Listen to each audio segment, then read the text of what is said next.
Dun dun dun dun. Dun dun dun. What's up? It's J.Ro. This is your Week 13 Fantasy Danger Zone podcast. As I mentioned in the email, I am currently driving down Interstate 25 from Denver. And no one seemed to volunteer to join me on this podcast at short notice. And you probably can't even hear the damn word I'm saying because of the noisy wind, so I'll have to speak up as much as I can. Anyway, just a quick update on the league. This is our final week of the regular season. How exciting is that? It appears to me that we have 7 teams in contention for the playoffs, with 6 spots, including our 3 division winners are all wrapped up. Clever Girls defeated Size 10 Chaos last week to clinch the Walter White division. Meanwhile, the Valerian Steelers have about a 3-game lead, 4-game lead maybe, in the Nancy Gauntlet division. So they are looking like a cinch for that spot. And then the other division, which has been close all year, the Stringer Bell division. Pelvic Sorcery now leads by 1 game over Get Gronked after Get Gronked and Master of Quackfu both lost last week. More importantly, or just as importantly, the only team that can catch Pelvic Sorcery, Get Gronked, has a worse division record, meaning that if they do tie, Sorcery will still take the division title, regardless of fantasy points. That brings us on to our matchups of the week. First of all, one of them is Pelvic Sorcery against Clever Girls in a battle that will determine a first-round bye. The winner of this game will finish either first or second overall, and the loser is likely to drop to number 3.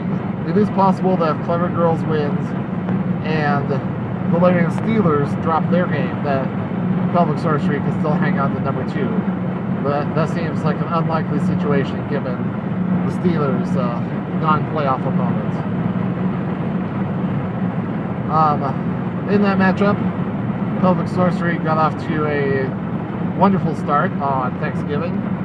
We're very thankful on our team for Calvin Johnson, as well as LaShawn McCoy,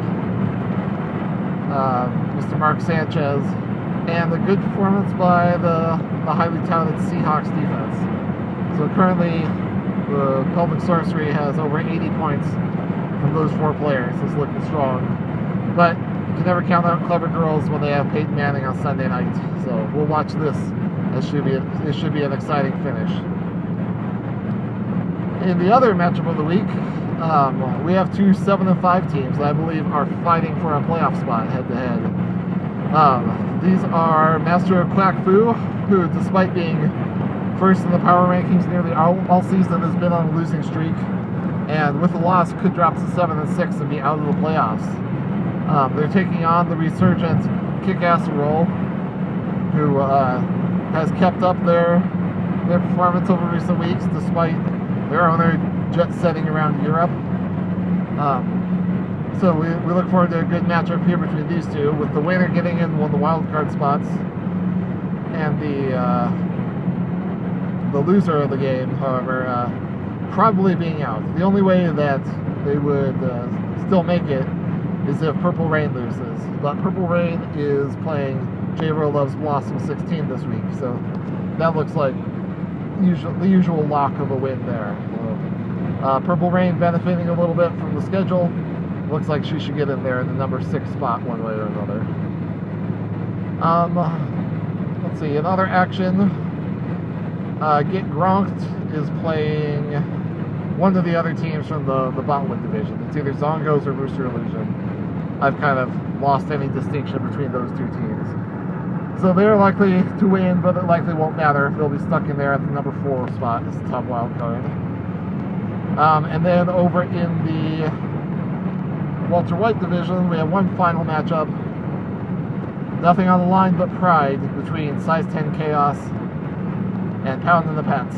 Both have been eliminated from the playoffs, but they're still going to continue their fierce head-to-head rivalry in addition to,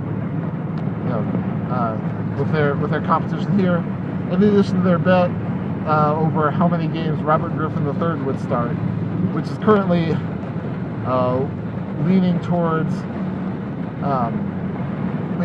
Derek and his choice in that bet, based not on injury this time, but on ineffectiveness and the fickleness of the Washington coaching staff. So we'll be excited to see how that pans out over the next few weeks, encompassing the finale of the fantasy season, the fantasy playoffs, as well as week 17. Could all come down to that.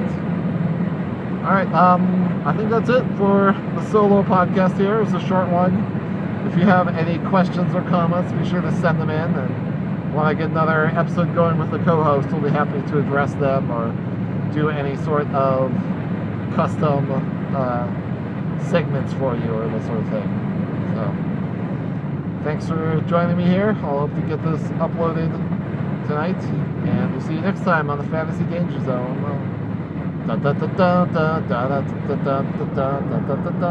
Revving up your engine, listen to the howling roar.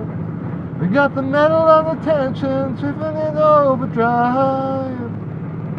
Highway to the danger zone. I'll take you right into the danger zone.